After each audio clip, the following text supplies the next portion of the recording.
Hi friends, have a nice day. இன்றைக்கி நான் உங்களை பார்க்கறதுல மிக்க மகிழ்ச்சி அடைகிறேன். கர்த்தர் தாமே நம்ம அனைவரையும் ஆசீர்வதிப்பாராங்க. இன்றைக்கி நான் உங்களுக்கு ஒரு சூப்பரான ஒரு கருத்து உங்களுக்கு நான் சொல்ல போகிறேன்.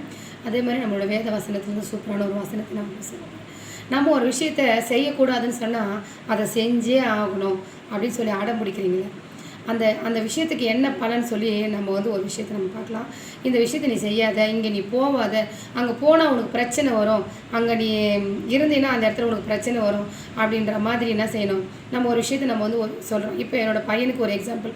என்னோடய பையனுக்கு நான் என்ன செஞ்சேன், இந்த பையனோட நீ சேராதடா, உனக்கு செட் ஆகாது, பிரச்சனை வரும், நான் அவங்களோட என்ன செய்ய முடியாது, சண்டை போட முடியாது, உன்னோட நீயே தவறு செஞ்சுருந்தாலும் அவனே தவறு செஞ்சுருந்தாலும் அவனோட தவறை மறைச்சிடுவாங்க, உன் தவறை தான் சொல்லுவாங்க. அப்போ நான் அவங்ககிட்ட போய் என்ன செய்ய முடியாது, பிரச்சனைக்கு நிற்க முடியாதுப்பா, நீ அந்த பையனோட என்ன செய்யாத, அவ்வளோவா ஃப்ரெண்ட்ஷிப் வச்சுக்காத அப்படின்னு சொல்லி நான் அட்வைஸ் பண்ணேன். அவன் மீறி என்ன செஞ்சான், அவன் மேலே இருக்கிற பிரியத்தில் அவன் நல்லவனா கெட்டவனான்னு அவனுக்கு தெரியாத நல்லா செஞ்சான், அவனோட ஃப்ரெண்ட்ஷிப் வச்சுனான். ஒரு பெரிய சிக்கலில் அவனை மாட்டி விட்டுட்டு அவன் 2 நாள் ஸ்கூல் போக முடியாத அளவுக்கு ஒரு பெரிய சிக்கலில் என்ன செஞ்சான், அவனை மாட்டி விட்டுட்டான்.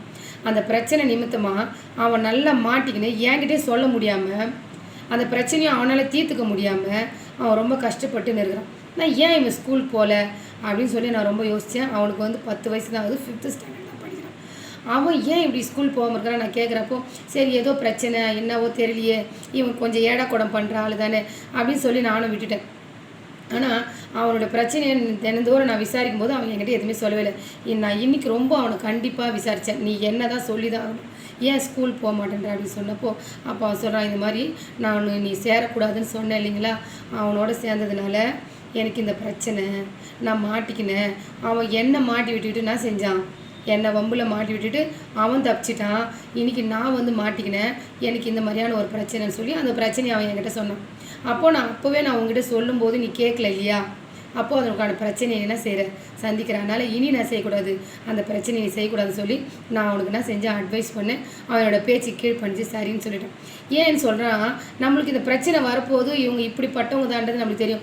அந்த மாதிரி தான் ஆண்டவர் என்ன செய்கிறாரு, அதாவது சோதம் குமார பட்டணத்தை அழிக்கும்போது என்ன செய்கிறாரு, இந்த பட்டணம் எரிஞ்சு போகும்போது இங்கேருந்து ஓடி போயிடுங்க, நீங்கள் என்ன செய்யுங்க, உங்களோட குடும்பம் வரைக்கும் நீங்கள் என்ன செய்யுங்க, போயிட்டு போடுங்கன்னு சொல்லி என்ன செய்கிறாரு.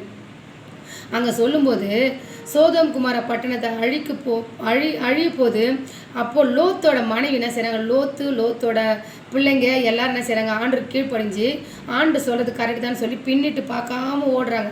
நீங்கள் பின்னிட்டு பார்க்காம ஓடுங்கன்னு சொன்னும்போது கீழ்ப்படியாமல் அவனோட மனைவி என்ன செஞ்சாங்க, திரும்பி பார்த்தாங்க பாருங்கள், அங்கே உப்பு தூணாயிட்டாங்க. அப்போது அந்த இடத்துல நீ உப்பு தூணாக ஆகிறதுக்கு ஆண்டோட சித்தமே இல்லை. ஆண்டு சொல்கிறாரு இல்லையா, நீ திரும்பி பார்க்காத ஓடுனா திரும்பி பார்க்காத ஓட வேண்டியது தானே, ஏன் திரும்பி பார்க்குற. அதுதான் இந்த விஷயத்தை நீங்கள் செய்யாதீங்கன்னு நம்ம தாயாக இருந்தாலும் தகப்பனாக இருந்தாலும் நம்ம கடவுளே நம்மக்கிட்ட நம்ம ஒரு தரிசனத்தை கொடுக்குறாரு சொன்னால் அந்த காரியத்தை தயவுசெய்து நீங்கள் செய்யாதீங்க.